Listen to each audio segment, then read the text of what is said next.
All right, let's get right into it. Inside every single one of your cells, you've got this incredible masterpiece of biological code, your DNA. But here's the thing most people don't realize. That code has its own internal software. It's a super complex set of instructions that tells your genes when to turn on and when to just stay quiet. Today, we are pulling back the curtain on the amazing internal logic of gene regulation. So, to kick things off, we've got to start with a fundamental mystery about who we are. You could almost call it a kind of identity crisis that's happening inside your own body right now. I mean, really think about that for a second. The DNA in a cell in your eyeball is identical to the DNA in a cell on your big toe. They have the exact same instruction manual, the same set of genes. So why doesn't your heart start thinking? And why doesn't your brain start pumping blood? It's a fantastic question, and the answer is actually, well, beautifully simple. And that is the secret sauce right there. It turns out your cells are specialists. A heart cell only flicks on the heart genes, while a brain cell only boots up the brain genes. Everything else, it gets silenced. This whole process of selective activation, that's what gene regulation is all about. It's the software that runs the hardware of your DNA. Okay, so to really get how this works, we're going to start with the simplest forms of life. Because out there, gene control is kind of like a basic, no-frills, on-off light switch. The key idea here is something called an operon. A great way to think of it is like a power strip for genes. Instead of plugging every single lamp into a different wall outlet, bacteria are way more efficient. They bundle all the genes needed for one specific job, like, say, digesting a particular sugar, and plug them all into one strip that's controlled by a single master switch. It's genius in its simplicity. And that light switch analogy is just perfect. For these simple little organisms, there's no dimmer, there's no fancy scheduling system. A process is either needed, and click, the switch is flipped on, or it's not needed, and click, it's flipped right back off. So let's walk through the classic example you see here, the famous lack operon in E. coli. Look at the first step. By default, the gene is off. There's this thing called a repressor protein that literally just sits on the DNA, physically blocking it from being read. Then, in the middle step, a trigger shows up. In this case, it's a sugar molecule, lactose. It acts like a key that fits right into the blocker, and when it binds, it yanks the blocker right off the DNA. And boom, just like that, as you see on the right, the gene is flipped on. The cell can now read those genes and start making the proteins it needs to chow down on that sugar. It's simple, it's reactive, and it is incredibly efficient. But that's the simple version.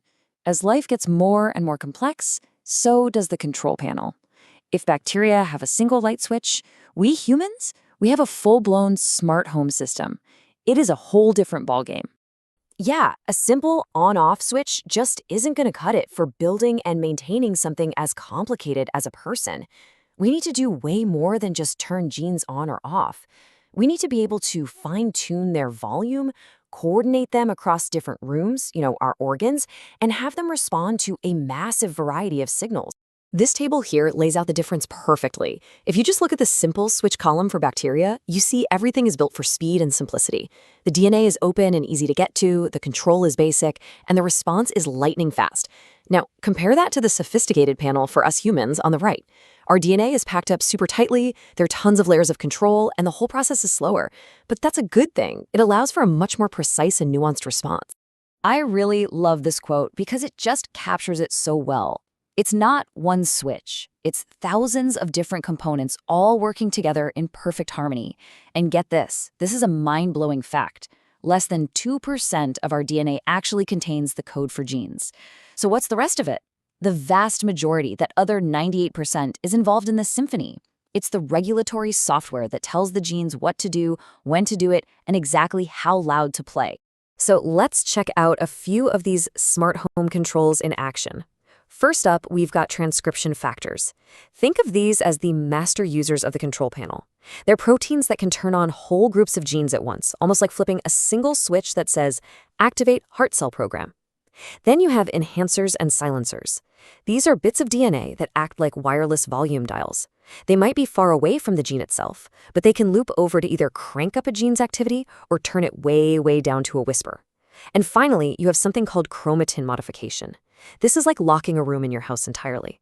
The cell can physically wrap the DNA so tightly around proteins that it becomes completely unreadable, effectively locking those genes away until they're needed. It's just an incredibly layered and precise system.